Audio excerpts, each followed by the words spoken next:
ધનવાન શેઠ રોજ સવારે મંદિરમાં દર્શન કરવા જાય. મંગળા થાય ને જ્યાં ટેરો ખસે ને પહેલો જ ભગવાનની સામે પેલો ઊભો હોય. અને રોજનો આ નિયમ, રોજ ધનવાન શેઠ મંગળાના દર્શન ખુલે, ટેરો ખસે અને સામે ઊભો હોય અને રોજ કંઈક નું કંઈક માંગે.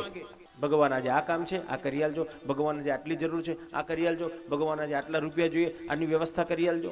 રોજ કંઈક નું કંઈક માંગ્યા કરે. અને એક દિવસ બન્યું એવું કે રોજના નિયમ પ્રમાણે સવારે મંગળાના દર્શન કરવા આવ્યો છે. જ્યાં ટેરો ખસ્યો પેલો ભાઈ ધનવાન શેઠ ઊભો છે.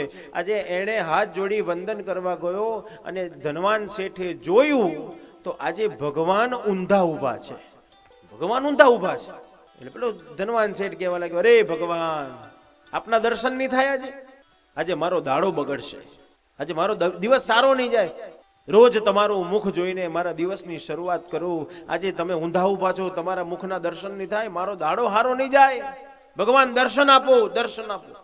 એટલે ઊંધા ઊભા રહેલા ભગવાને પેલાને જવાબ આપ્યો, રોજ તમારે જ દાડા હારા કાઢવા હોય, અમારે કોક દાડો હારો કાઢવો હોય ને, તું રોજ હવાર પડે ને આવી જાઉં છું, ભગવાન આ આલજો, ના કરી આલજો, ના.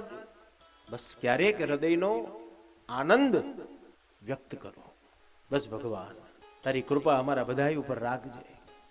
બીજું કશુંય નહીં, કશું જોઈતું નથી, કશું માગવું નથી.